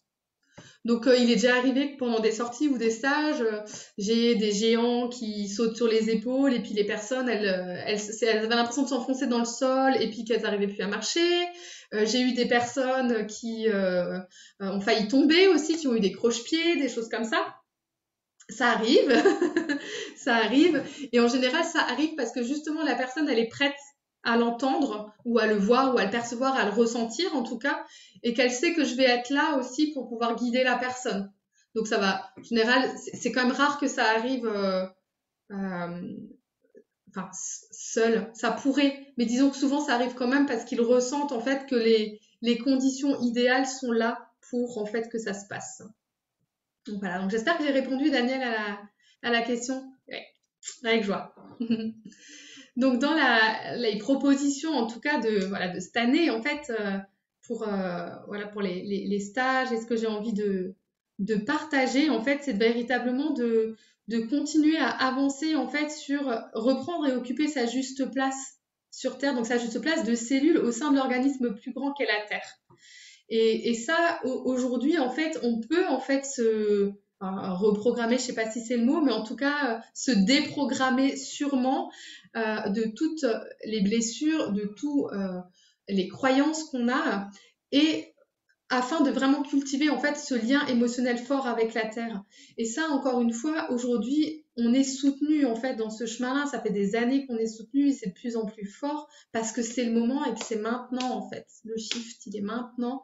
Donc on est vraiment soutenu en fait dans ces énergies-là pour en fait qu'on ose avancer et qu'on ose débroussailler chacun en fait le chemin de notre âme là, pour qu'elle se réaligne et qu'elle se remette dans son chemin d'incarnation et dans son chemin de rayonnement, d'éveil. Du coup, il y a plusieurs propositions qui sont du coup bien évidemment la formation de sylvothérapie, où je vois où il y en a quand même quelques-uns déjà qui l'ont fait l'année dernière ou qui sont en cours en ce moment, donc qui est formation de facilitateur en connexion nature ou en sylvothérapie, que j'ai appelé Connect ta nature. Va y avoir aussi une nouvelle formation qui s'appelle la voie des arbres, qui est donc une formation que je transmets aujourd'hui, qui est une formation sur la roue de médecine que j'ai canalisée, donc avec 8 arbres maîtres, et qui permet justement je vous en parlerai un peu plus tout à l'heure, mais de se placer sur la roue de médecine et d'aller voir quelles sont nos blessures prioritaires à aller débroussailler en ce moment et de pouvoir s'accompagner avec ça. Le parcours initiatique Mon Essentiel, c'est vraiment cette voie des arbres, mais que vous venez vivre pour vous. La voie des arbres, c'est une transmission, donc c'est pour pouvoir vous, en fait, aussi le pratiquer et accompagner l'autre, s'accompagner soi et accompagner l'autre. Et là, dans le parcours initiatique, je vous le fais vivre, en fait. Je vous place sur la roue de médecine, vous vivez les rituels qui vous sont adaptés à vous, en fait. Et ensuite, la nouveauté, en fait, cette année aussi, c'est les retraites spirituelles, donc pour les femmes qui vont avoir lieu soit sous forme de retraite à l'unité ou de mentorat. Donc ça sera voilà, selon ce que les personnes elles souhaitent. Donc Connect ta nature, quelque chose que je fais, c'est la 3e année que je fais cette formation. Elle se fait en présentiel ou en e-learning. C'est une formation de sylvothérapie. C'est pour toi si tu te sens appelé par la terre, si tu souhaites pouvoir recevoir la guidance et le message de la nature. Si tu es thérapeute et que tu souhaites intégrer ça à ta pratique, si tu souhaites savoir guider des bains de forêt en individuel ou en groupe, si tu aspires à occuper ta juste place sur Terre Maman et si tu souhaites t'offrir un temps de retraite aussi au cœur de la Terre. Donc, on peut le vivre. J'ai des personnes qui viennent le vivre pour vraiment le niveau professionnel parce qu'elles ont envie de transmettre. Donc, à ce moment-là, tu auras une méthode pour créer, guider tes bains de forêt et œuvrer en lien avec la nature. Tu auras amélioré tes connaissances théoriques et pratiques sur les lois universelles, cosmiques, énergétiques et sacrées de la nature, tes connaissances théoriques et scientifiques en lien avec les bains de forêt. Il y aura des outils concrets pour accompagner le bien-être et le développement personnel. Et aussi, on travaille la posture. On œuvre sur la posture juste d'accompagnement et de guide de bains de forêt. Parce que celui qui sait, c'est celui qui ne sait rien. Donc, on ne fait jamais de suppositions. Tout ce que la personne ressent, elle est juste. Enfin, ça, c'est vraiment quelque chose auquel je suis assez... c'est important pour moi, en fait. Qu'on ait tous, en fait, cette bienveillance et cette écoute de l'autre. Tout ce qui est ressenti là est juste, en fait. Il n'y a pas de juste ou c'est pas... Est-ce que c'est juste ou est-ce que c'est pas juste? C'est forcément juste, quoi. Et au niveau perso, cette voie, elle est initiatique, elle est alchimique. Souvent, on en ressort transformé ou en tout cas, il s'est passé des choses. Ce que la nature te révèle, t'es entièrement personnel et complètement différent en fait selon les personnes et selon ton chemin en fait? Où est-ce que tu en es sur ton chemin? Tu crées une nouvelle relation avec la nature, en tout cas tu l'approfondis si tu en as déjà une qui est déjà bien présente. Et tu as aussi un outil, une méthode pour t'aider à rester centré à ta juste place sur Terre. Donc en présentiel, c'est sur 5 jours, du coup. Alors, mais c'est déjà complet, avant même le lancement, voilà, c'est complet. Il reste des places en juin et il reste des places en septembre. Si tu es loin, tu peux aussi le faire en e-learning. Et dans ce cas-là, il y a plus de 60 vidéos, des lives. Donc les lives reprennent, donc, le prochain live est lundi, mais voilà, ils sont disponibles pareil en replay, où il y a un live par mois. Voilà, ce sont des lives où il y a des questions-réponses, où on reparle de choses, on parle d'expériences qu'on a fait. Je fais toujours un petit soin énergétique aussi pour faciliter l'évolution de chacun. Et puis, bah, l'accès, en fait, tu y as accès à vie à la plateforme, donc tu fais ça à ton rythme quand tu veux. C'est pas une formation où tu connectes à la nature à distance. Attention, c'est des vidéos de théorie. Tu as aussi des vidéos de pratique, mais l'invitation, elle est vraiment à ce que tu visionnes la vidéo et à ce que tu reproduis ça, toi, dans ta nature. Donc, c'est pas je me connecte à travers la vidéo à l'arbre qui est chez moi en Alsace. C'est véritablement toi, dans ta nature, là où toi tu es, en fait, qui va refaire ça et revivre ça. Et après, effectivement, bah, il y a ce mentorat, en fait, de live qui te permet de poser tes questions, d'avancer. Il y a la possibilité aussi, si tu fais l'e-learning, bah, de participer à des week-ends qui sont réservés aux personnes qui font l'e-learning, où en fait on fait que de la pratique, ou aux personnes qui ont déjà fait la formation de 5 jours et qui auront envie de revenir faire une retraite, de venir aller un peu plus loin, de revenir revivre d'autres choses peut-être, puisque tous les stages sont différents, c'est adapté à l'énergie du groupe. Voilà, donc ça c'est vraiment pour connecter ta nature. Et voilà, il y a toujours de belles choses qui se passent et il y a toujours de beaux retours voilà, sur le présentiel, sur l'e-learning aussi. Donc voilà, c'est un beau enfin en tout cas c'est mon bébé, donc forcément je le trouve beau, mais voilà, c'est un beau bébé pour moi. La voix des arbres. Donc là, on est plutôt dans une transmission chamanique, énergétique et spirituelle des arbres. C'est à la fois un chemin initiatique et une transmission. C'est véritablement ma méthode d'accompagnement. Alors, coaching à la nature, je l'ai appelé mon essentiel pour les personnes en individuel, mais c'est ma méthode, c'est ce que je fais quand je suis en individuel avec les personnes. Donc, voilà, il y a une transmission sur la roue de médecine que j'ai canalisée qui allie donc les arbres et les tempéraments hippocratiques. Il y a une initiation chamanique puisque bah, dans la médecine des arbres et ce qu'ils viennent transmettre, bah, il y a une partie de chamanisme, donc c'est important de poser des bases.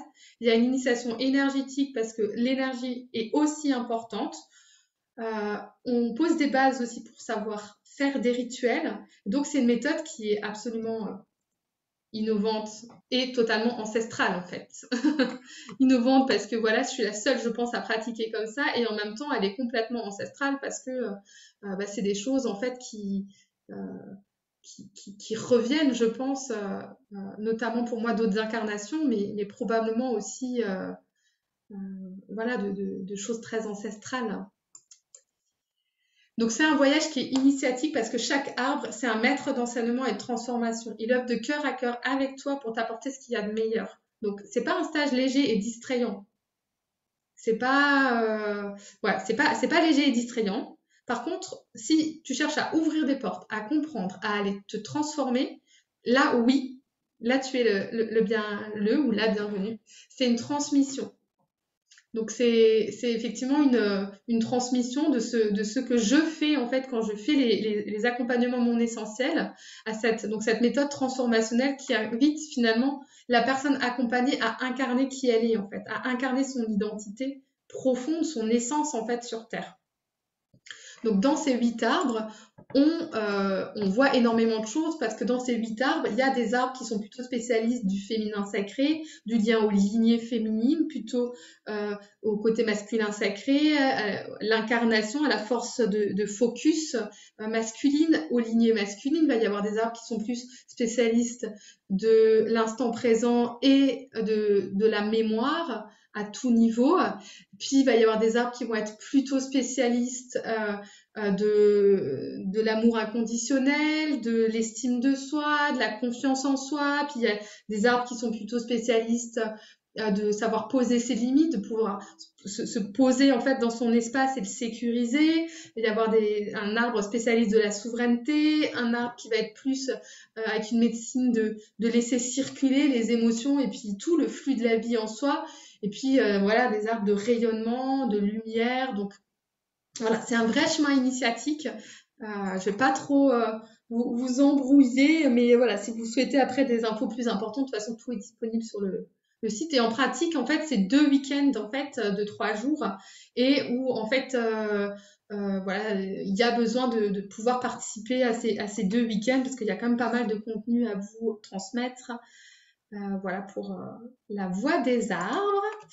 Mon essentiel, comme je vous disais, c'est véritablement la transposition au niveau individuel et selon votre problématique du moment et votre tempérament. C'est-à-dire que là, en fait, vous n'êtes pas là pour apprendre la méthode, vous êtes là pour la vivre et pour vous transformer, pour cheminer vous, en fait, un peu plus vers vous-même. Donc, c'est des rituels, c'est un bilan naturopathique, surtout plutôt, alors pas complet, hein, on va pas aller faire un bilan complet, c'est pas le but. Le but, c'est de faire un bilan naturopathique pour aller chercher votre tempérament hippocratique, donner des conseils en fait par rapport à votre mode de vie en général. Mais je répète, le but, c'est pas de faire un accompagnement naturel, c'est juste de poser des bases. Parce que pour moi, avoir une vie harmonieuse avec la nature, bah, ça en fait partie en fait, l'alimentation, la gestion des émotions, etc. Tout ça, ça en fait partie. Donc c'est simplement pour reposer des bases. Mais après, il n'y a pas de suivi naturel, c'est pas un vrai accompagnement naturel, mais c'est des conseils pour poser une base. Voilà. Et ça me permet aussi de vous placer sur la roue de médecine.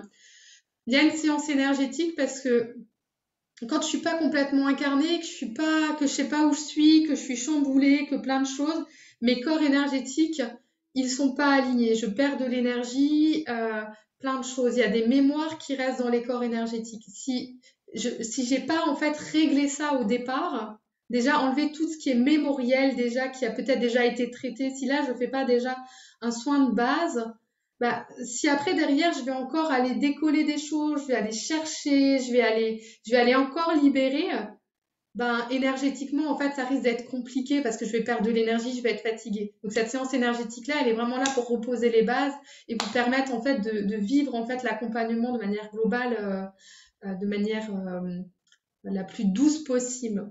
Ensuite il y a une petite erreur. Là, ces 6 rituels et séances en nature sont ta problématique et ton tempérament. Donc ça, c'est donné par la roue de médecine. Et puis, selon l'instant présent, selon ce qui se passe pour toi, selon ce que tu vis dans le moment par rapport à ta problématique, c'est toujours entièrement adapté et individualisé. Et puis, il y a une séance, en fait, où on vient célébrer la fin du parcours. Parce que même si on n'arrive pas à destination enfin, ça, c'est quelque chose pour moi qui est important. Des fois, on se met trop d'exigences par rapport à là où on est de notre chemin. C'est important de savoir honorer le chemin qui a été parcouru. Et c'est vraiment ça que je te propose de vivre, c'est d'honorer en fait ce chemin de cette séance, donc 8 avec la séance de célébration, parce qu'elle vient vraiment ben, ouais, honorer et donner du sens à ce que tu viens de vivre, en fait, à reconnaître ce que tu viens de vivre. Et ça, c'est important.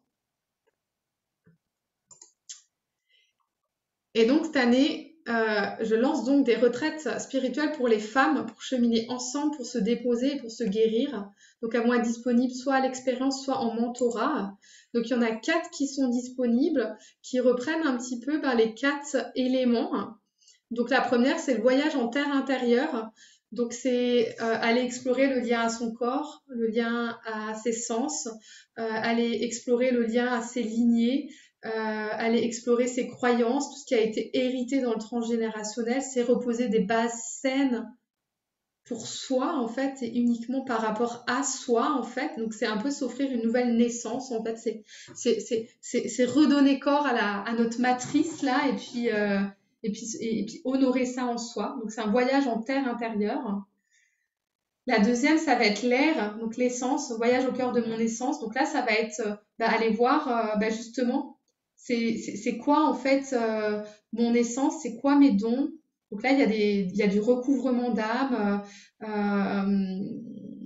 avoir des choses de ce type-là, en fait, d'aller recouvrer en fait des dons, des talents, d'aller se découvrir en fait dans cet aspect un peu volatile de soi, dans son imaginaire. C'est quoi mon rêve? C'est quoi ma vision? C'est quoi que j'ai envie de porter au monde? Le feu, donc ça va être tout ce qui va être créativité, mise en vie. C'est aussi la transformation. Donc là, ça va être voyage au cœur de l'alchimie. Et le dernier, donc c'est les eaux sacrées, un voyage au cœur de ma souveraineté.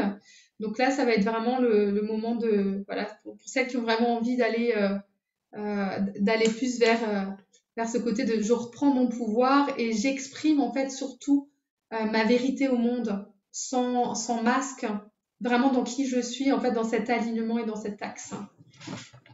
Donc ça peut se vivre, comme je le disais, de manière la retraite à l'unité, en fait, vous choisissez celle qui vous parle le plus, ou alors sous forme de mentorat, avec les 4 retraites, 6 mois d'accompagnement.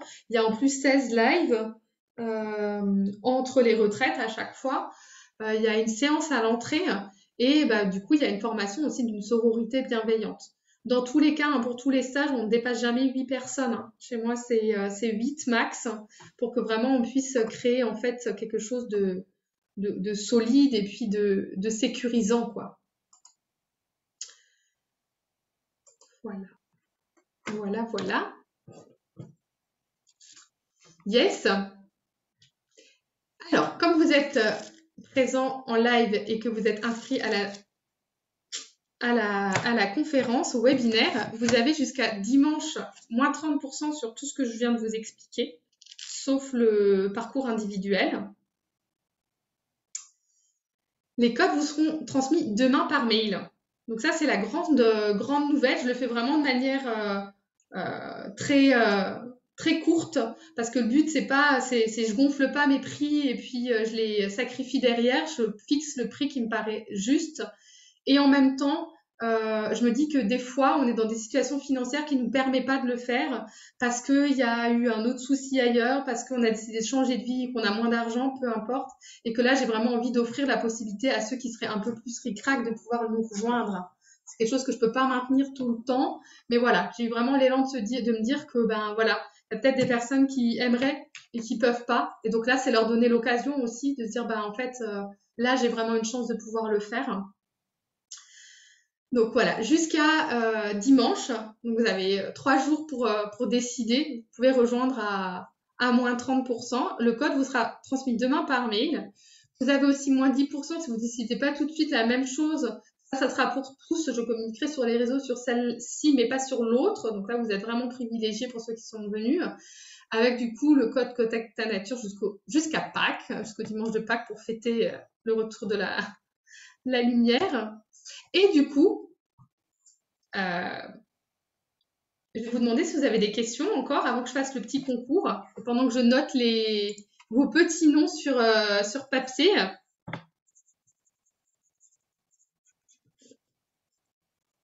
Si vous avez des questions, vous pouvez me les noter dans le chat. Comme ça, ou vous pouvez demander à rallumer votre micro aussi. Comme ça, je fais en direct. Donc, je suis allée un peu vite sur la présentation des formations et le but, c'était vraiment pas de vous remplir la tête avec tout ce que j'ai envie de faire et tout ce que j'ai envie de partager au monde. Mais si vous avez des questions, vous pouvez les poser, vous êtes les bienvenus. Si vous voulez d'autres informations, vous avez envie de le lire tranquillement, cette présentation, vous l'aurez pas en entier, mais vous aurez la partie de la fin avec les formations, vous l'aurez demain. Sinon, il y aura vous avez aussi beaucoup d'informations sur le site internet. Alors, j'ai déjà 2 petites questions. Pour la Voix des Arbres, est-ce que tu auras d'autres dates? Alors oui, je pense que je remettrai sûrement des dates à partir de l'automne pour la Voix des Arbres. Donc ça peut, ça redémarrera peut-être à l'automne. Et est-ce qu'il y a un ordre à privilégier pour les formations? Alors ça dépend.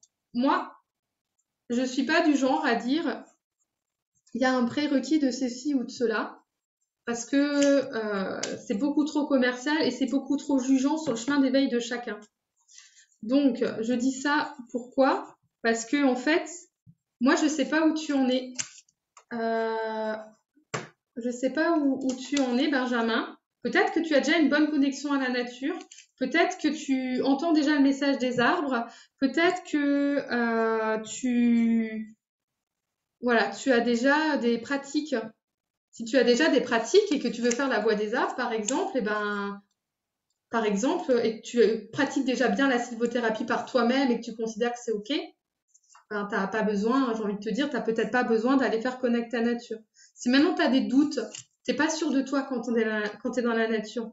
Est-ce que l'arbre il m'a vraiment dit ça? Est-ce que je ressens bien les élémentaux? Est-ce que là je suis vraiment sûre de ça? Ben, peut-être que ça peut être bien de faire connect à nature pour véritablement aller vers une véritable confiance dans ce lien, dans cette perception.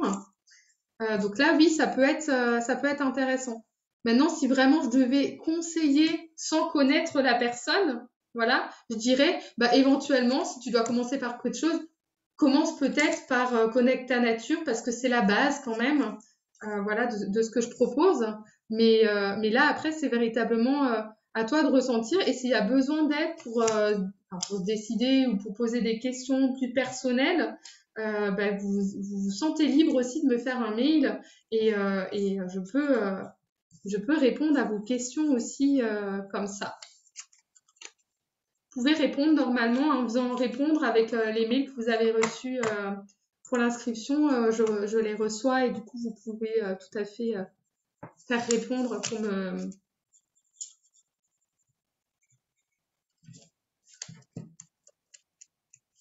Hop. Alors oui, Francine, il va y avoir un replay. Il va être envoyé demain.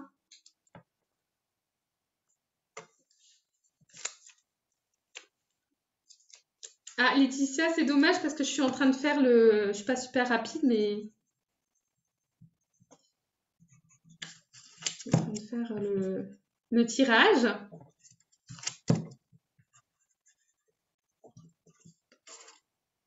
Ok. Ça y est, j'ai tous les noms.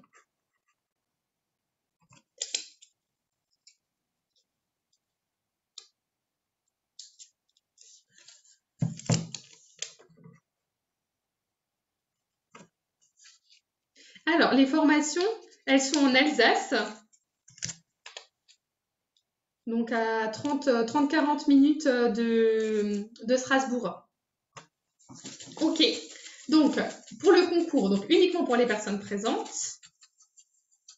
Roulement de tambour, moi je vais pas le faire parce que je vous explique pourquoi. Parce que j'ai eu une petite opération chirurgicale et que les vibrations, c'est pas encore bon pour ma cicatrice. Mais je peux faire un petit ling ling ling. Et donc premier prix, c'est Connect ta nature en e-learning. Donc c'est Marika. Marie avec un K à la fin. Donc tu gagnes, je montre là la petite caméra, voilà, je ne sais pas si vous voyez. Donc c'est Marika qui gagne la formation en e-learning et pour le coaching nature en individuel. Alors si c'est une personne qui est loin, on s'arrangera. On pourra s'appeler, vous pourrez regarder sur mon site s'il y a autre chose qui vous convient mieux que le coaching individuel en nature. Donc, deuxième prix. Hop.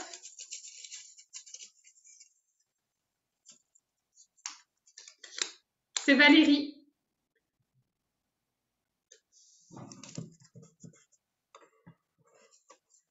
Ok.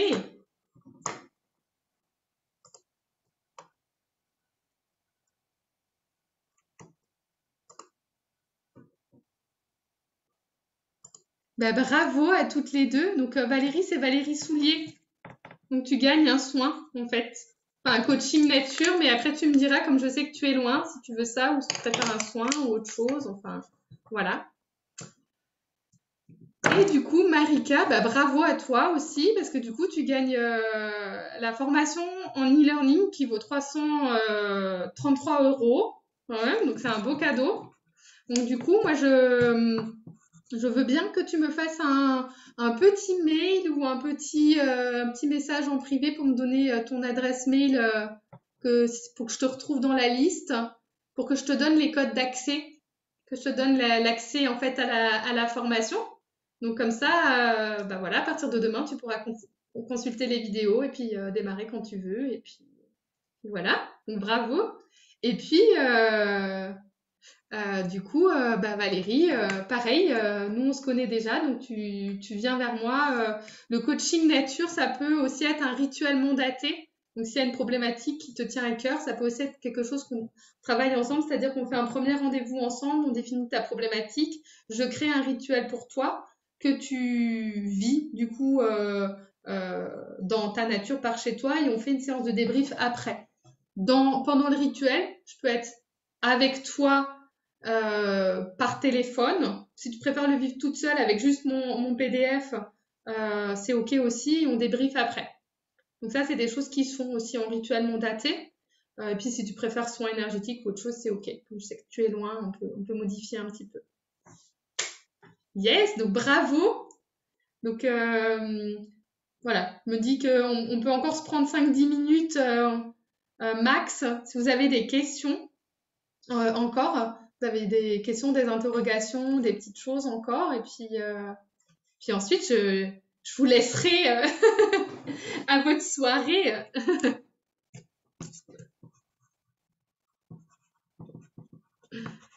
Je me note ça. Yes, un petit message.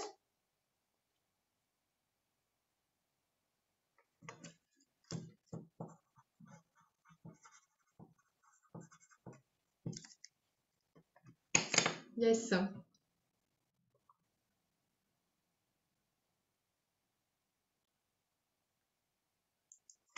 Oh, merci Aurélie. Merci Sandrine.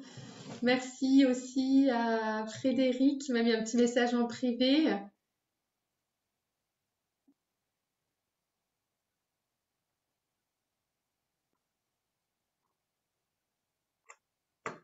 Merci, merci.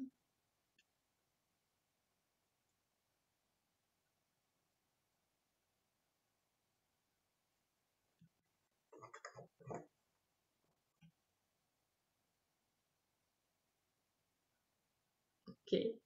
Ben, merci à vous surtout d'avoir pris le temps de prendre le temps pour vous, pour la nature, pour m'écouter, pour se laisser imprégner. Euh, merci. Merci pour vous-même. Et puis, par-delà, merci pour elle. Merci pour la nature.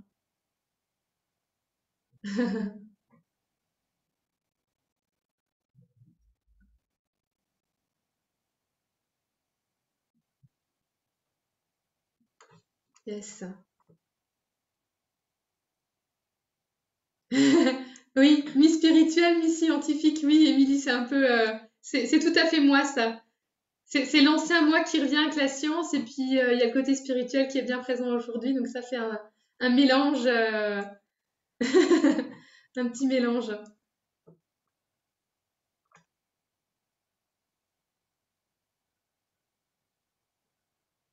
Ok.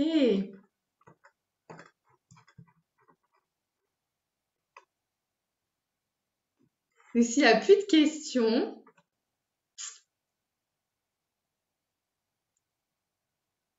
je vous laisse. Ah non, non, non, Sandrine, elle nous dit science et spiritualité, c'est pas incompatible. Non, non, c'est bien comme ça. Belle soirée à vous tous, du coup, merci beaucoup. Au plaisir de vous revoir, de vous rencontrer, d'échanger. Et puis, à très vite. Au revoir. Oui, oui, la physique rejoint les sagesses ancestrales complètement, oui.